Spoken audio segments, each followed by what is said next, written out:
If you want to win this VCO iRacing Sebring 12-hour, you've got to keep it clean in those opening stages. It's so notorious here, especially when the multi-class traffic starts to mix up.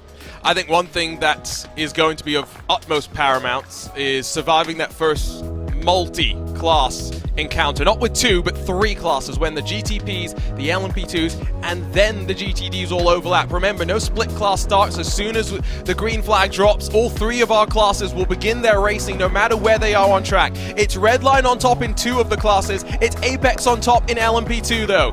12 hours at a car breaker of a track. Will it break the drivers? We're about to find out. The second VCO Grand Slam is underway, and already a bit of a checkup on the start for your GTP machines. In towards turn number 1 though, Josh Thompson taking over the reins from Tom Burns and leading them through the opening corner safely. None of the GTPs touching too much of the gravel, and safely onto the anchors they go. One of the LMP2 machines already around as PGZ fights for 4th position in towards turn number 1. The GTDs coming through the final corner, already racing as well. So with the exceptions of that spinner at the back of the LMP2 field, they all get through that very tricky first corner nice and clean, as do the GTPs as they pile down into the hairpin for the first time. So many of the drivers just keeping it nice and tidy, as well as the GTDs now come through Christensen corner, and a big breakaway from in fact not a breakaway, those couple of LMP2 cars struggling after a difficult start as well, and almost thrown into the clutches of the GTD field. There's been a bit of an issue at the back of the GTD field. Rubelar, Haase in the Arnage and the Biela Racing cars mixed up in that one, so a bit of drama to pick up at the start of this race, and I'm sure a handful of replays to work our way through. Could see Max Verstappen leading in GTD. Gianni Vecchio swarmed on the start, has been dropped to 4th position. Not going to be such a concern though. It's all going to be about the fuel mileage games that get played here. We're almost as well at the end of the fuel window for the GTPs and the LMP2, so keep that in mind. Maybe 5 minutes away or so from seeing them peeling on off in. They did have a full pace lap to deal with as well. Pedro Sanchez Albert has pushed the limits at turn number 1, but hasn't really lost too much time as a result of that. Reina Talvar now loses out to Paddy Wolf, who's up to 4th position as now Shrivens tries to fight his way past the BS Turner machine. GTP really is starting to intensify, and I think it really closed up because of this moment in towards the hairpin, with Josh Thompson having some sort of a moment. Ooh, with an LMP2 car. Yeah, just a little tangle with that. It looks like there's a tiny bit of damage on that Redline GTP car. Let's look at it from the view of the LMP2. Talvar's just gone off. Oh. Not sure what happened there, so we'll go back to that at some point. Shriven's got the worst of it though, I think. GTPs have really started to lose their patience. Yeah, it's so tricky as well. I mean, we thought the GTDs were difficult to get through, but for the LMP2, of course, the GTP car is the actual spine of the car is based on an LMP2, so it's really, and the aero is fairly similar as well in terms of the production of downforce that it has. It's mainly the power that's the difference with the GTP, is a little bit higher. So yeah, it's so difficult to get through and make those moves, and just plows into the URANO car, just plows into the side of the BS competition car. Now, that's a weird one. That's definitely not one that I think we expected to see. I feel like there was a bit of air between them once again that just pinches them together. For a GTD class, it's kind of like a Formula 1 analogy. We've got Max Verstappen out in front by quite a significant distance, and we've got Mercedes and Ferrari fighting with each other just for the rest. I've been trying to avoid that for a while, but it feels very normal, doesn't it, for Max Verstappen? Leading. The way he carved through the field in Saudi Arabia was quite scary. To be honest, the more scary thing is the fact that Red Bull have built a car that when it activates DRS is magically, 25 kilometers an hour faster than everyone else? It's a masterpiece. It's a masterpiece. You can only marvel at the work that they've done at Philippines. Yes. Incredible. I mean, when you really catch a jump on the field, when you really make a step amongst the greatest of engineering and aerodynamic brains, it's quite an achievement. No, they deserve the success they're getting right now. And Max Verstappen, well, for a guy as busy as him, you think of what his travel schedule will be like as a Formula 1 driver, and he finds the time to prepare for events like this. He leads by over 6 seconds as the GTPs come in after 23 laps. It was digital airway. Oh, new leader! Josh Ladd has gone around! Here comes Pedro Sanchez Albert through the smoke and to the lead of the race. Dominik Hofmann is there as well. Major drama here at Sebring as Josh Ladd not content to lose second. Oh, and there's a contact there with an LMP2 car as well, right behind it. I didn't quite pick the number on which LMP2 car it was, but that has thrown this race on top of its head as well. Josh Ladd immediately into a battle with Dominik Hofmann, not wanting to lose any more time, but at the front, Pedro Sanchez Albert, he is absolutely cock-a-hoop. See you later, guys. That Max Verstappen is, you would think, if bit of damage on the rear right corner of Verstappen's car. How did that get there? Speaking of, well, I don't know if this is where that came initially, but you can see him escorted out wide by a GTP machine. The damage was there already, wasn't it? Not on the rear light. Definitely not. Well, okay, so there is a healthy dose of netcode between them, and then you're right. The damage is suddenly there. Yes, so the rear right corner, it's sort of pushed in a little bit. I mean, how much effect will that have? Last lap by for Verstappen was a 1:59.5. Oh, he's come in! And he's Oh, this is day done. This is Max Verstappen and Alex Palou done for the day. Can almost guarantee it. I can almost see the disappointment through the visor. Tough to deal with that sort of thing, but thankfully, knock on wood, yes. Thankfully, we were able to bring you this and bring you a great little scrap going on between Danny Alves and Josh Ladd at the front of the field here in GTP. Josh Ladd's not overly committing right now, which is, I think, good to see. He recognises that URANO maybe have a slight advantage in terms now of the stints. 1 lap longer may not seem like much, but it will all add up come to the end with these 40-plus minute stints for the GTPs adding up extra stops compared to GTDs.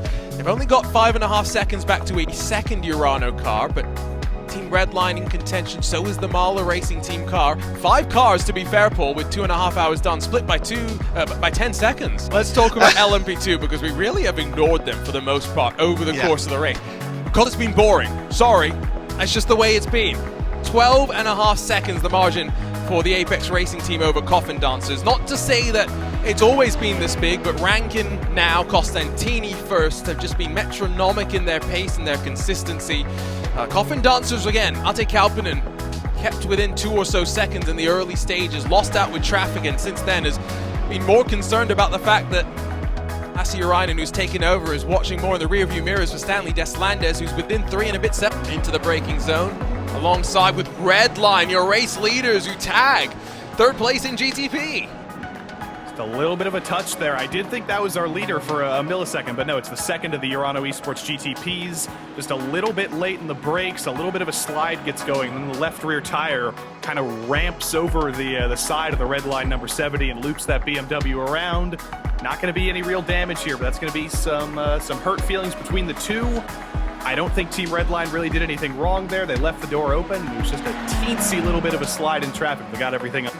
In fact, no. Arthur LeHooked has binned it on pit exit, I believe. Oh, no. Oh, well, Williams Esports Chill Blast. That will likely be the day done for them. It's a controversial pit exit merge as well, don't forget. So I do wonder if this is one where a car on the racing surface just flies on by, if Williams Esports has nowhere to go, but no, it's cold tires and an agonizing roll backwards into the wall. Great to see. One thing you'll note is it's dark. It has gotten very dark very, very quickly up from above. Headlights paving the way for the drivers as we work our way towards 8 p.m. here in the virtual Sebring, Joey. We're past virtual daylight savings time, I believe now that it's March 18th in the virtual world, so it will be getting dark a little bit later here around 8 p.m. We're starting to see the purples and the oranges show up in the sky. You can see the lights get that much brighter, and now we start to see what we were talking about a little bit earlier with the yellow of the GTD entries. You can use that to differentiate them.